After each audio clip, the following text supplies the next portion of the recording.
In this chapter, we're going to be looking at tracking mats and how they differ to other kind of masking. And with tracking mats, you can achieve something like this, which may not look like much, but there's a lot going on in the background, and setting up an After Effects composition like this can really step up your abilities of the effects that you can then apply to future compositions. And track mats are so important to play with. We've played with them in the past when we used a Luma mat, when we put the projection up on the wall, when we were in that tracking composite. But this is going to take it, well, we're not necessarily taking it a step further, but what we're doing is we're looking deeper into the track mats. Okay, so there's a lot more going on with this than first meets the eye. And I'm showing you this now because this technique is going to be used in the next section, and rather than building it all in that section, I want this to stand apart. Mainly, not only because I want you to get the knowledge now, but also this may be useful when you're coming back to this, if you're trying to refresh your memory about a certain technique or this technique. So that's why I'm doing this now as well. So it's an easy way to refer back to. And to do this, I've got this image. You've seen this image already. This is actually the walkway in the airport in Seoul. And I'm trying to ignore the fact that it's not level. But yeah, I'm not gonna play with that right now. So I've just got a 1 second. Should we do it a little bit longer? Yeah. Let's do a 5 second. Probably won't use all 5 seconds, but a 5 second image file. And we're just going to duplicate this. I'm going to open it in After Effects. Now I don't have our previous After Effects animation open because I wanted to take this time to show you, if you're starting from scratch and it's absolutely brand new and you haven't got any After Effects thing up, this is how you do it. So the minute that you bring something into After Effects, it will ask you to save it. Just like when you're starting up a new project and it asks you where you want to save it and all that, same in here. So we're just going to call this, this is just the next one. So I'm just going to put course anims 2. Just so I've got something. So the image is in here and the image is 5 seconds, as you can see, and nothing is happening with this image. And what we want to do is we want to kind of split it. But if you think back to what I showed you at the beginning of this, I can't refer back to it because it hasn't been done yet. I record that at the end and then put it back, put it at the beginning. So we create exactly what you see rather than me making it, doing it, and then trying to redo it again. So what is happening is we're not cutting open from the middle. We're growing out from the middle. And that's kind of where the difference lies. I'm just going to zoom out a little bit so we've got some room to move, because we're going to be working kind of outside or like inside of this, but I want to come out to show you. So I'm going to turn on my title safe action grid thing, because that's purely because I want to see what the center mark is. And what this effect is, it's a series of masks. So I could duplicate this either side of what I'm going to do, but I'm actually going to do it all on the left. So it kind of, you can see how the two differ. I know it kind of sounds like I'm speaking in code, but I promise it will become clear. So we need to draw a mask. We need to draw a shape on here to then make it a mask. So I'm deselecting everything. So I'm not touching this. If I left it selected, and even there's a number of ways we can do it, but if I grabbed this shape and started doing that, you see how it's making a mask. And while that kind of seems like the right thing to do, it's not, because this is masked on this shape. And now if I start moving it, it will all move together, you see? And what we want to do is we don't want to mask out this part of this image. We want to mask out, undo and undo. We want to mask out this part of the composition. So then this image can move inside it. So what we want to do straight off the bat, as I said, there's a couple of ways to do it. We could click out and grab our rectangle tool. I forgot what it was called then. And we could set our fill. I'm just going to leave it as red, but if you want to change your fill, you can pick your color like this. You can also add a stroke. We've got the stroke turned off right now, but if you want to add a stroke, you can add the different stroke options here, but we're going to leave it with no stroke. And all we're going to do is we're going to draw a box, which kind of comes into the center. Now that looks pretty much center, and well, yeah, it kind of is. Well done, Adam. That never happens. Of course it doesn't. But the easy way to do this that I found is to undo that. And if we double click here, it will create a shape right here, which is the size of the whole composition. And then all I do with my my pointer tool here is I size this down, but I want to size this down to the left-hand side. And if I start to grab a handle, it starts doing it from the center. And why is that? Well, that's because our anchor point is in the center. So if I undo that, don't know why it's not kept it there, but remember, anchor point mover. You can do this manually by grabbing this and dragging around and like kind of like clicking there. And no, you need to grab it, and this will show you how long it's been since I've done it like this way, because it's just so much easier if we just get Animation Composer. It's brilliant and it's free.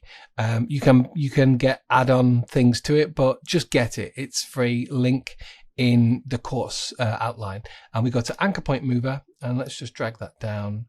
And I'm going to go back to the selection tool, and with this selected, I just click left middle, and you see how that's moved straight over to there. Why have I wanted to do that? Well, because I want to size it down from the left. So if we go to our scale properties, which with this highlighted, if we press S, it brings up our scale properties, and we want to unlink the boundaries, because obviously if we start sizing down, it keeps the same aspect ratio, and we only actually want to bring in along the X axis from the side, not the top. So undo that. And if we unlink that, is it this one? Oh, yes, it is. So we can kind of drag it down, and that works. It kind of snapped there, it seemed to. That might be a new feature.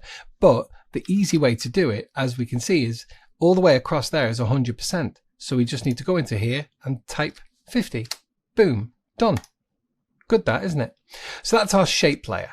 Okay, and we're going to duplicate this by Control and D, and I'm just going to hide this and lock it just so we can't touch it. We still have this shape layer right here. So what are we doing now? Well, we want to also duplicate the image behind us. Again, don't ask, don't worry, I'm just duplicating it. Let's not talk about it right now. Let's just hide it and lock it. Okay, so now nothing has changed. We can see that now we have this shape layer. And what we want to do is we want to use this shape layer to cut out this image, but only in this area.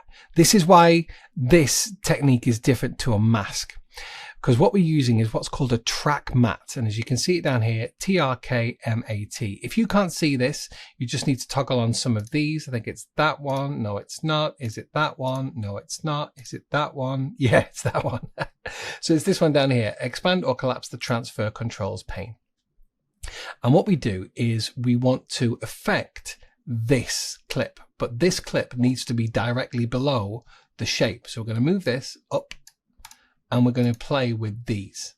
Okay, so it's just these two. You see the top shape layer is hidden and locked. The bottom image layer is hidden and locked. When you click onto it, it kind of does a little flashy to say, no, you shall not pass. Bit of a Gandalf.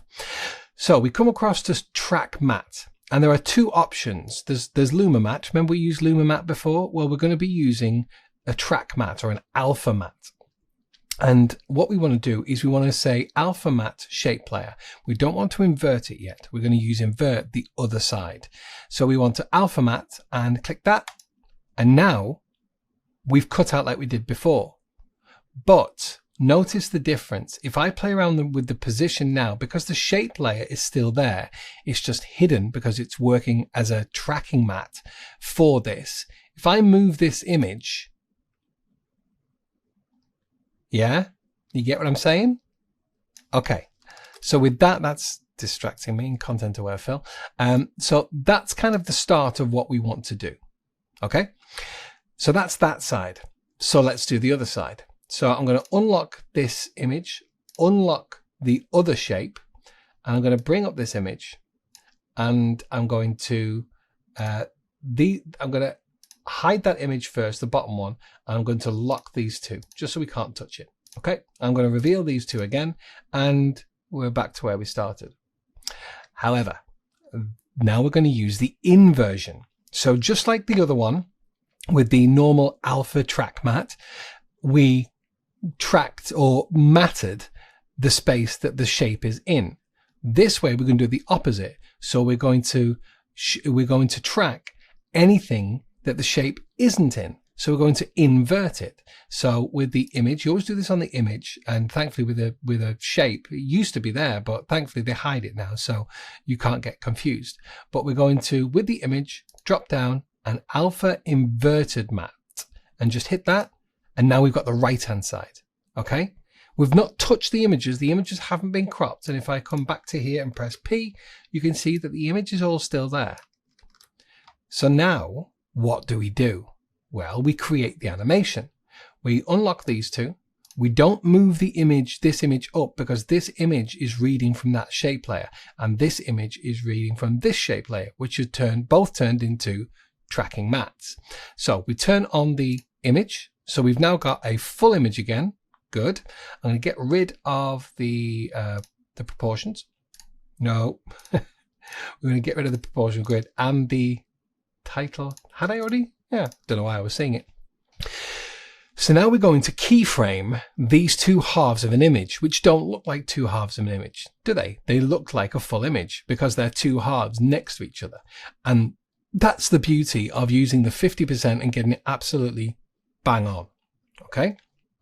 So this image is the right and this image is the left. So we're just going to rename that. We're going to say right, click out, click in, and right click and rename and hit left. So now we know what we're doing. So the right needs to come to the left and then left needs to come to the right. So we're going to keyframe this, but just like we've done in the effects controls in Premiere Pro before, we're going to move ahead a little bit because I'm going to move to, like, say 2 seconds, and this is where I want it to finish. So I'm going to hit you see on the positions, if we don't have them here, let's just close everything up.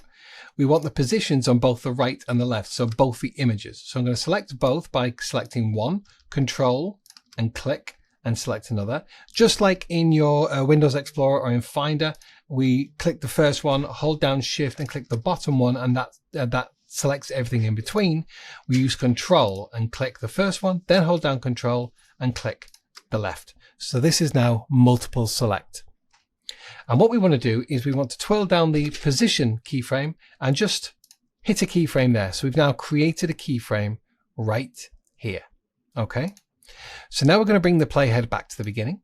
And now we're going to bring the right to the left. And the easiest way to do this is to grab this handle here and just start dragging it to the left.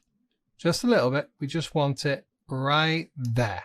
Okay, so now that's hidden behind this image. However, it's not, because it's only reading where that tracking matte was. So when we actually hide the left, there's nothing there.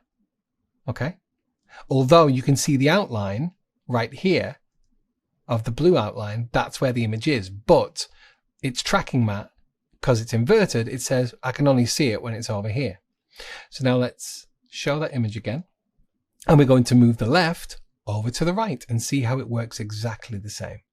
So we're going to place that just there, and that's it, keyframed. So that's the start of the keyframe. If I play that through, see how they move out? I know it doesn't really look that impressive, but this effect will help us in our next step. And you'll use this, I promise you. If you like this technique, if you like the way in which it can manipulate footage and graphics and everything, you'll use this a lot. We're just going to now make these keyframes just a little bit, I don't know, more natural, because this is a linear keyframe. You see how it just starts and stops. Okay, so what we're going to do is we're going to highlight these keyframes. Remember, if you can't see them, and you want to see everything that's actually keyframed, select everything and hit U on your keyboard. That will bring up all keyframes in everything. Similarly, if you only want a certain keyframe of one layer, you just select that one layer and hit U. So we're going to highlight these keyframes by dragging a marquee so they all turn blue.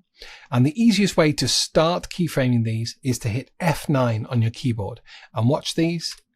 That turns into easy ease. Okay, so if I show you that now as easy ease, see how it's just a little bit more natural. It starts kind of slow. It's like a bell curve, and then finishes slow. If we drag this, oh, hello. If we drag these two, just select these two and drag them out, we can make that, that movement a little bit longer. Good. Now, one of my favorite ways to ease is to use the speed ramp, and that's this guy right here. It's in the graph editor. So what we want to do is we want to highlight all of them again, and just with them highlighted, we're going to hit this graph editor. Now, this is our speed ramp for the keyframes. If yours doesn't look like this, just drop this down and hit edit speed graph, and it will show it like this. Sometimes it shows it far too big or far too small. And what we're going to do is we're going to drag and highlight that. And what that's effectively doing is highlighting just these two keyframes. You see how it's only got these two? So with these highlighted, we're going to grab this handle and we're just going to drag it, keep it down on the same line and drag it to the left. So now we've got this, rather than if I Control Z, we've got this, which is what I said, it was a bell curve. If I Control Shift Z to redo, we have this, which means it's going to speed up quickly and then start to fall off its speed earlier on in the animation. So if I, oh, hello, not tilde. If I come out of this and take it back to the beginning and play, you should see a difference. See how towards the end it really slowed down. And that technique, I promise you, will be so useful, not only in this next section that we're going to do, but in a lot of things that you do from here on in whenever you're playing in After Effects.